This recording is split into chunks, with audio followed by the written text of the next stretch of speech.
Okay, let's go ahead and revisit this all-in-one camera gimbal system that we looked at about 3 months ago when I first picked it up and when it was first released. The things I like and dislike in the 3 months since I've had it, with all the updates that it's gone through and my extended use with it. We'll be riding the one wheel around today. In that time, I've had the opportunity to use it a lot more on more projects, including cinematics, vlogs, as well as low light tests. This video will kind of summarize my 3 months experience, provide an update to what I think this camera is good for. So I think the best way to sum up my 3-month update with this is a camera that can be both convenient and frustrating to use depending on what you need it to do. Sometimes it works great, and sometimes for whatever reason, it doesn't feel like a complete product. Software / some weird hardware limitations are probably holding it back. You can get great footage with it when it works well, and or have the ability to take multiple takes with it. Is this going to replace a DSLR with a gimbal? No. Can this completely replace an Osmo Pocket or similar all-in-one small mobile filming cameras? Yes and no. In some ways it's better than them, like we've discussed before and I'll briefly discuss here. And in some ways it still has a lot of issues that make it, like I said, frustrating and not so fun to use sometimes. At $200, it's still a pretty good deal if you're looking for just one camera to be able to get really stabilized footage with that you're kind of trying to take on the go. Something you know that you want small, compact, and that allows you to capture more steady footage without the need of an additional accessory, including like a gimbal or any other kind of stabilizer. Since we last checked it out, a couple more firmware updates have come by. Let's see, can we get by this? Probably can't get by this. Flip to the other side. That probably shouldn't be there. And why there's just a broom there, I don't know. Let's mention some of those changes first in firmware update. When I was first doing the initial review for this, one of the concerns I had was I wasn't too sure if this would get much software support in the future, if it would just kind of be one and done, or if Xiaomi would continue to release software updates and give new features to it. And they've been coming out relatively fast in my opinion. It was maybe like 2 weeks between my first review where I was talking about, hey, this doesn't have 24 FPS, but I bet a future update will have it. One of the major ones for me that's actually meaningful is adding more pro features, including the ability to change more manual settings on the gimbal itself as opposed to having to go into the app. Specifically, shutter speed has been added. Before you weren't able to manually set your shutter speed, and so you're at the mercy of the camera deciding what you think you're trying to expose for. And so you couldn't have like a constant 1/50. So that allows you to get more of a pro look. What it allows you to do is get a more consistent picture overall. A dead giveaway of bad filming is just the constant change in exposure. And it's very obvious when you've got it set to auto because you'll go from a bright scene to a dark scene and it'll just change on you. Did someone move the tree? Yeah, it looks like someone just moved that. Cool. Let's see what happens when we go in this garage, which is dark. When I'm just going around like this and filming myself, I'll usually set the ISO and white balance manually, but I'll leave the shutter speed to auto just because when you're going from really bright to dark scenes, it does help to have. So the manual settings are great. And like I said, being able to easily set them on the Fimi Palm is also good. And compared to the V-Mate, which I said I was also reviewing, I'll be frank with that one. I'm having a hard time reviewing it just because it's hard to use, and it's actually hard to use both that and this side by side at the same time. They each have their own unique menu systems and ways to operate it and ways to get a similar look that takes a lot of setup time that isn't very intuitive. With time and practice, yes, the Fimi Palm's menu systems become a little more intuitive and you can kind of work through them a little quicker, but they still have quirks. So let's talk about those real quick. The first thing I really don't like about the Fimi Palm's menu system, you have to manually turn on Wi-Fi every single time. There's no option to just set it to auto turn on when you boot. But it's actually a pro as well, the fact that it has it built in. The Osmo Pocket does it, so that's a far greater con or frustration to not having it compared to just having to manually turn it on. That's more of a minor complaint on that part. Another weird thing for me is when you're actually in the middle of shooting, you can't change your settings, so I can't change my ISO, my shutter speed, or my white balance. This also applies if you want to change the gimbal follow modes. I've never had a camera not allow me to change those settings on the fly while I'm using it, which is weird.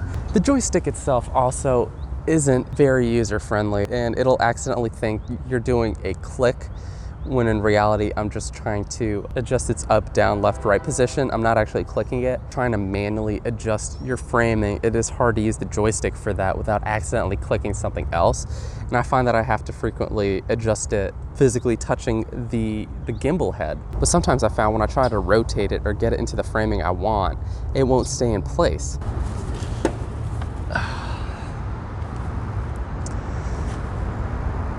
Come on, turn around, please. Thank you. What are you doing? Flip around, flip around, flip around. Flip around. Okay, I'm manually holding you now because you're annoying me. Let's keep riding.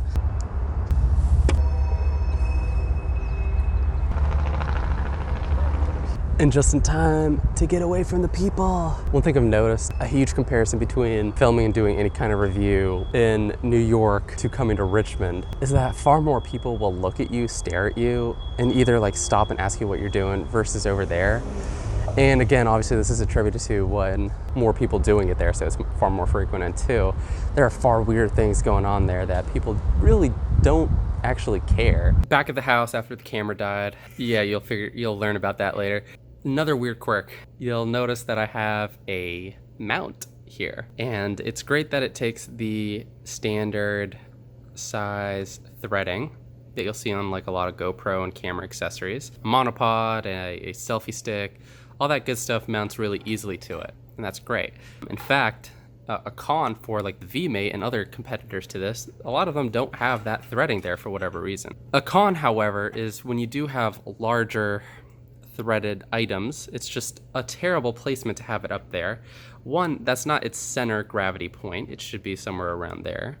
And two, because it is mounting up there, it is very easy to interfere with the gimbal system because it can't articulate, it can't rotate this way because it'll hit the piece. So both a pro and a con. If there's one other thing that I wish the software could add, it would be tracking features like almost every other gimbal camera system kind of now offers. A simple drag a box over an object, face, person, whatever, and it just tracks them. This only has a face detection system. It's actually not so useful, and I feel that it loses my face pretty frequently, and even when it is selecting my face, it's not keeping me directly like center in frame. One thing the 𝗍𝗵 had going for it, and I'd say the biggest pro that would make me consider that, is its tracking. The fact that I can, again, select something and it tracks me, and I've shown a couple examples of that.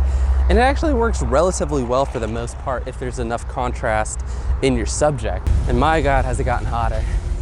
But that transition there brings me nicely to my next point, and also very important, but it falls more under the hardware side. Triple click to flip around doesn't always register. And I'll sometimes have to do it 2, 3, maybe 4 times for it to actually turn around. I've frequently missed a shot where I was referencing something like either like birds or someone doing something crazy or just some other like whatever thing that I just needed to happen in the moment.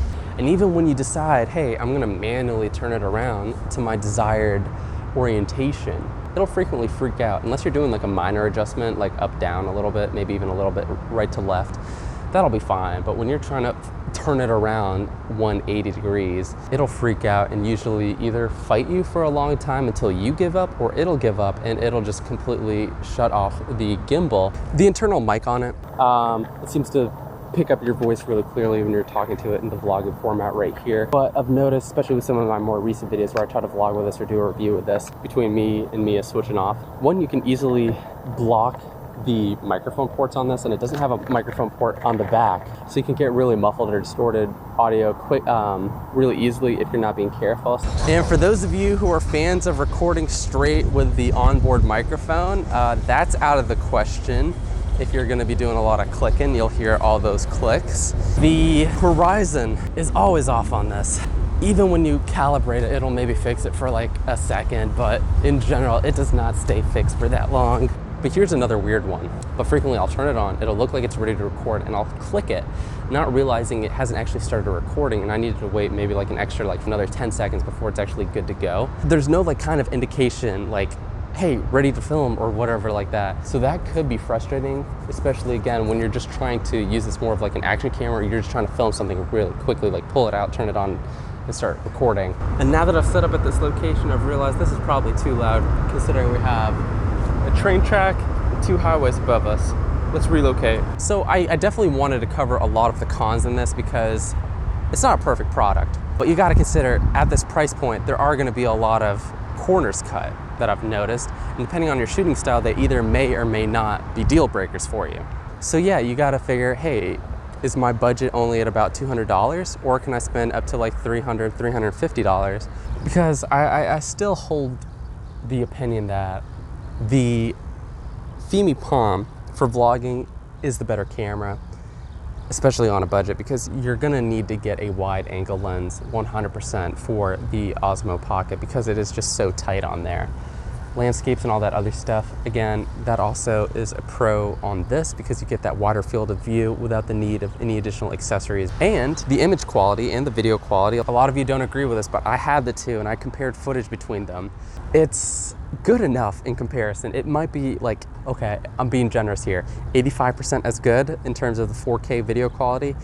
The Osmo Pocket wasn't that great, guys. The Osmo Pocket looked like it came from a Samsung Galaxy, like, I don't know, S8 or whatever. It was good. It was good for social media. It was good for maybe semi-professional looking footage, like cinematics and stuff like that, but it wasn't that great.